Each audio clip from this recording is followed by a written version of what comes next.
Pandey. Again, before you, I have taught you figure of speech, simile, metaphor, personification, and apostrophe and hyperbole. Today I am going to teach you oxymoron. Okay? So, what is figure of speech?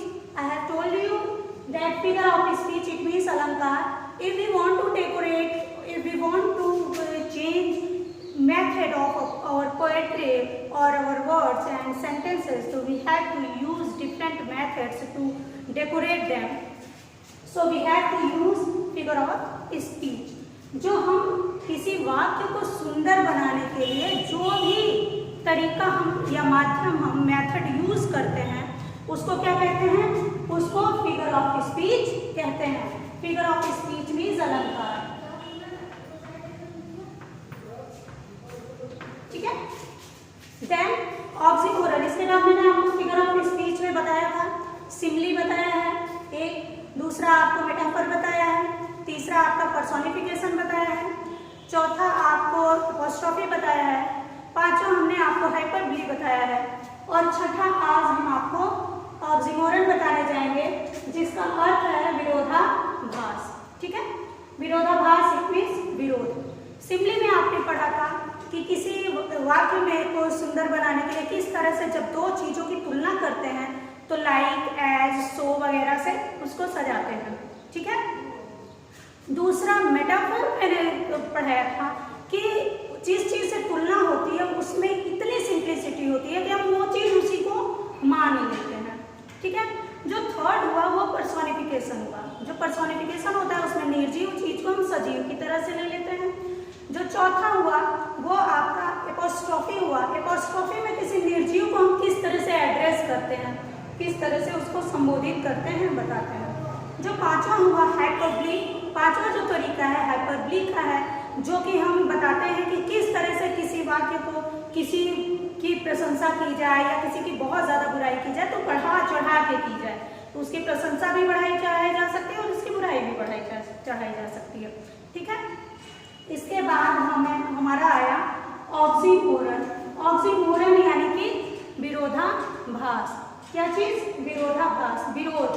ठीक है. चलिए हम लोग definition पे आते हैं and come to the definition. In this figure of speech two opposite qualities are added. In this figure of speech, इस figure of speech में दो अलग अलग क्वालिटीज को क्या किया जाता है? ऐड किया जाता है टू द सेम थिंग. एक ही साथ में, यानी कि एक साथ में दो अलग अलग क्वालिटीज को ऐड किया जाता है.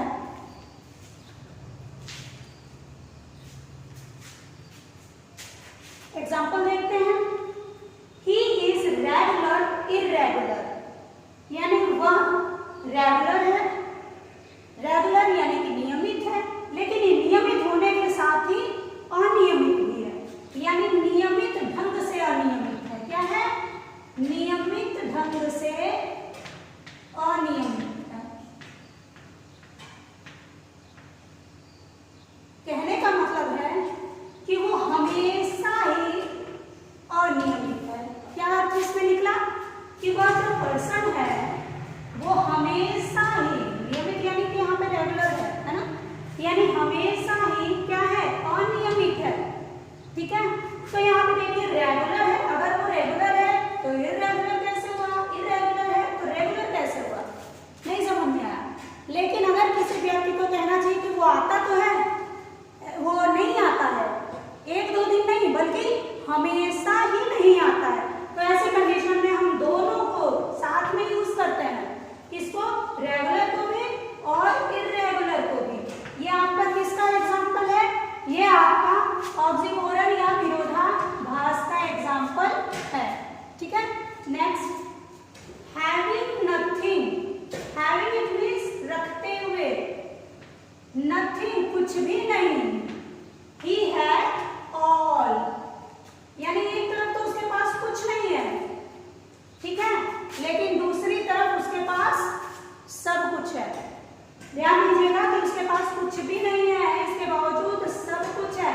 यानी कि कभी कभी ऐसी चीज होती है है जो कि सब कुछ न होने पे भी एक क्वालिटी ऐसी होती है जो कि उन सारे अवगुणों पे भारी पड़ जाती है। ठीक है, जैसा इंसान कहता है उसके पास पैसा नहीं है, जो कि आजकल बहुत जरूरी चीज है, मनी है ना, तो बहुत पेशकश चीज है, हमारे हर काम में आपका पैसे की जरूरत पड़ती है। तो ऐसे कंडीशन में हम कहते हैं ये व्यक्ति है जिसके पास पैसा नहीं है ना, यानी गरीब है, लेकिन याद रखिए कि अगर ईमानदार है तो उसके ऊपर या सेल्फ रेस्पेक्ट उसका है, आत्मसम्मान उसके पास है, तो उसके पास किसी भी चीज को जरूरत नहीं है, चाहे उसके पास पैसा हो चाहे ना हो, क्योंकि वो अपने व्यवहार से, अपने सम्मान से वो उन कमियों को ढक लेता है। तो ऐसी सिचुएशन में जब हम कहते हैं कि उसके पास कुछ नहीं है, यानी कि उसके पास पैसा नहीं है, क्योंकि आजकल सब कुछ पैसा माना जा रहा है, तो अगर माना जा रहा है, होता नहीं है, माना जा रहा है, तो मान लीजिए उसके पास, इंसान कह रहा है उसके पास कुछ नहीं है, इसके बावजूद उसके अंदर एक चीज है जो कि उन सब पे भारी पड़ गई, यानी वो कुछ न रखते हुए भी सब कुछ रख रहा है। ठीक है, तो इस टाइप के एग्जांपल्स जहां पे भी आते हैं वो क्या होता है, ऑक्सीमोरन होता है। लाइफ इज बिटर स्वीट, जीवन जो है मीठा भी है और कड़वा। ये बताइए कि कैसे ऐसा पॉसिबल हो सकता है कि मिठास भी हो और क्या हो, कड़वाहट भी हो। हाँ, संभव हो सकता है। मान लीजिए एक एग्जांपल देखिए थोड़ा सा कि बिटर यानी लाइफ में आप सर्विस पा जाते हो फ्यूचर में, तो लाइफ बड़ी स्वीट सी होती है, अच्छा है, आप हर चीज़ बहुत अच्छे से हो जाता है, लोग आपको वैल्यू देने लगते हैं और आपके पास पैसे की कमी नहीं रहती है, हर सारी सुविधाओं के साधन हो जाते हैं, है ना।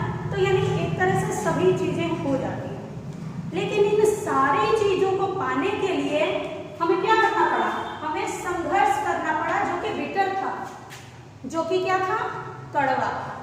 ठीक है, ऐसे ही अगर बिटर स्वीट यानी कि जो कड़वा होते हुए भी मीठा है, तो जीवन क्या है, जीवन पहले कड़वा है, और अगर हम उस कड़वाहट के साथ में अपने आप को एडजस्ट करते हैं और फिर भी सफलता प्राप्त कर लेते हैं, तो वही जीवन क्या हो जाता है, स्वीट हो जाता है।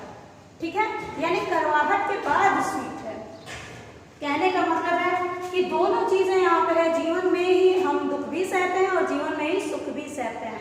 तो life is bitter sweet. Next example, he was feeling sweet pain, मीठा दर्द। स्वीट पेन इट मीन्स मीठा दर्द। अब यहाँ पे एक एग्जांपल, ऐसे तो आप लोग जानते हो कि लव स्टोरीज में और चीजों में स्वीट पेन दिखाया जाता है कि हाँ तकलीफ है, बहुत ज़्यादा है, लेकिन मेरे हिसाब से, मेरे ख्याल से कि जब हम एग्ज़ाम्स की तैयारी करते हैं तो हम ये सपना देखते हैं कि हम अगर ये एग्ज़ाम फाइट कर लिए तो कल को हम क्या होंगे, कल को हम कुछ अच्छा कर सकते हैं या फ्यूचर में हम कुछ अच्छा बन सकते हैं। उसके लिए हमें क्या करना पड़ता है, उसके लिए हमें दुख सहने पड़ते हैं, यानी पेन। तो वो जो एग्जाम की रात होती है उस समय हमें स्वीट पेन होता है, यानी हम प्रॉब्लम को फेस करते हैं। एक तरफ तो हमारे माइंड में होता है काश ये एग्जाम ना होता, और दूसरी तरफ हमारे अंदर ये भी रहता है कि नहीं, वो सपने होते हैं कि नहीं अगर हम इतना टॉप कर गए तो फिर कैसा होगा। तो हम इस एग्जाम्पल को इस तरह भी एडजस्ट कर सकते हैं कि भविष्य में क्या हो सकता है कि ये वो दर्द है जो कि हल्का हल्का मीठा है, अदरवाइज अलग एग्जाम्पल आप लोग जानते हो कि लव स्टोरीज वगैरह में आपके ये स्वीट पेन का एग्जाम्पल अक्सर होता है। फिलहाल आगे देखते हैं, यहाँ पे स्वीट अगर मीठा है तो दर्द कहाँ, दर्द है तो मीठा कहाँ, है ना। लेकिन ऐसा कभी भी हो सकता है जब हम अभी सुनहरे भविष्य की कल्पना कर रहे हो, है ना, उस समय हमें अच्छी अनुभूति हो रही हो, और लेकिन वो जो कठिनाई सह रहे हैं उस भविष्य, सुनहरे भविष्य को पाने के लिए, तो वो दर्द हो रहा। तो इस तरह से विरोध, ये शब्दों की कला है, ये वर्ड्स को अच्छे तरीके से यूज करने, अलग अलग तरीके से यूज करने, मॉडिफाई करने का ये एक वे है जो कि हम फिगर ऑफ स्पीच में पढ़ते हैं। ठीक है, तो it is an open secret. अगर ओपन है तो सीक्रेट कैसे है, और सीक्रेट है तो ओपन कैसे है, यानी ये ऐसी चीज है जो कि सबको नहीं बताई जा सकती, इसके बावजूद सबको पता चल चुकी है। कहीं एक ऐसी मिस्ट्री है जहां से कि हो गया है, ये जो सीक्रेट है वो ओपनली हो गया है। तो ऐसे सिचुएशन में भी हम अलग अलग निकालते हैं कि ओपन सीक्रेट यानी ये एक ऐसा सीक्रेट है जो कि क्या हो चुका है, ओपन हो चुका है। नेक्स्ट देखते हैं, James I was wisest fool. James मैं एक वाइजेस्ट फूल, यानी कि बहुत से स्टूडेंट्स ऐसे होते हैं, वाइजेस्ट फूल कैसा होता है, तो बहुत से ऐसे स्टूडेंट होते हैं जो पढ़ने में तो बहुत अच्छे होते हैं, इंटेलिजेंट होते हैं, हर क्वेश्चन जितना हो वो फटाक से लर्न कर लेते हैं, हर चीज कर लेते हैं, लेकिन अगर सडन कोई क्वेश्चन अगर साइड का पूछ लेता है तो उनके समझ में नहीं आता कि इसका आंसर कैसे दिया जाए, उनके समझ में ये नहीं आता कि अरे इसका रिप्लाई क्या हो। तो ऐसी कंडीशन में हम उनको कह सकते हैं कि वाइजेस्ट फूल, यानी कि पढ़ने में तो बुद्धिमान है, इंटेलिजेंट है, एक तरफ तो उसकी इंटेलिजेंस शो हो जाती है, लेकिन दूसरी तरफ कि वो सडन रिप्लाई नहीं कर पा रहा है या सडन सुटेबल रिप्लाई नहीं कर पा रहा है, तो that is the wisest fool. Okay, he was having a life of active idleness. अब एक चीज बताइए कि एक्टिव है तो आइडलनेस कैसे है, एक्टिव है तो सुस्त कैसे है, और अगर सुस्त है तो एक्टिव कैसे है, ठीक है, अगर एक्टिव है तो सुस्त कैसे है, लेकिन यहाँ पे ही वाज हैविंग अ लाइफ, एक ऐसी लाइफ जी रहा है ऑफ एक्टिव आइडलनेस, यानी एक्टिव होते हुए भी क्या है, आइडलनेस है, ठीक है। तो ये सारी चीजें हमने आपको बताया है कि सेंटेंसेस को डेकोरेट करने के लिए ये सारी चीजें यूज होती हैं, लेकिन आपको याद रखने के लिए I want to tell you that here is two words as oxymoron, two methods of figure of speech or as oxymoron, and second is paradox. Paradox is also just like a oxymoron. Paradox जो है वो भी क्या है, वो oxymoron की तरह से है, इन दोनों में लेकिन थोड़ा सा डिफरेंस है, ठीक है। इन दोनों में आप देखते हैं कि कंट्राडिक्टरी आपका जो है वो है जैसे अंतर विरोधी, इसको क्या कहते हैं,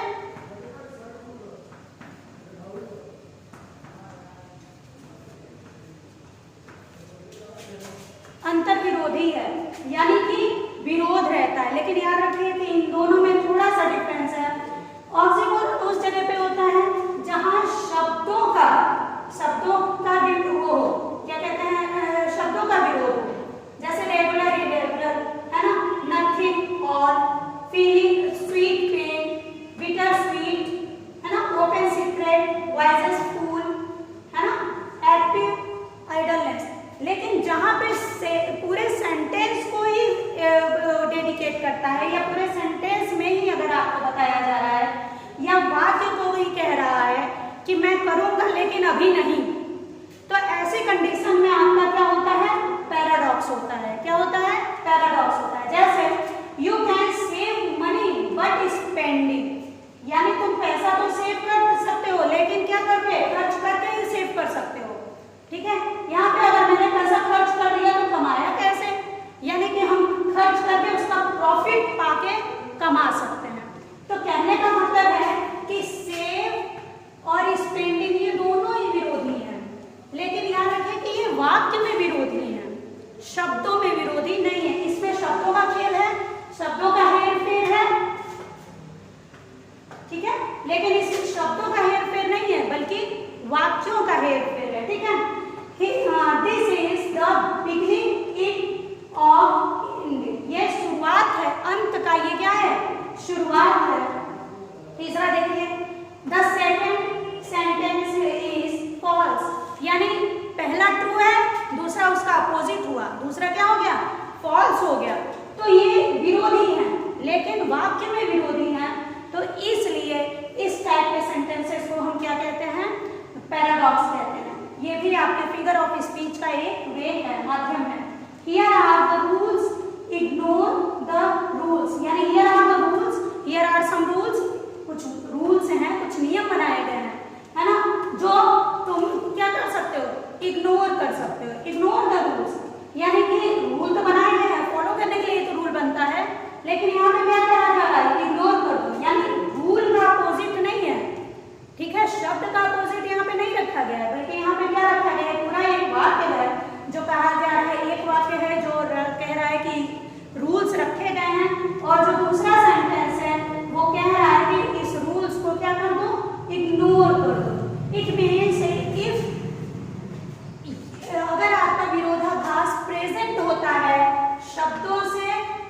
there will be oxymoron, and if the sentence shows its differentiation, यानी कि इसका विरोध या आपका कॉन्ट्रडिक्टरी अगर शो कर रहा है in a sentence, okay, in a whole sentence, तो that is called paradox. Okay, तो students here is no any type of doubt, है ना? If you have any problem तो you can contact me as I told you before, and you have to do your homework. और ढेर सारी exercises आपके books में होंगी जिसको आप देखिए और आप जानिए कि कौन सा पैराडॉक्स है, कौन सा आपका ऑक्सीमोरन में आ रहा है। और आपको ये देखिए आपके 2011 में ये आया है, आपका 2014 में ये आपके एग्जाम्पल्स आए हैं। तो जो जो इम्पोर्टेंट एग्जाम्पल्स हैं वो मैंने आपको बताए हैं, तो आप इसको अच्छे से तैयार कर लीजिए। Thank you.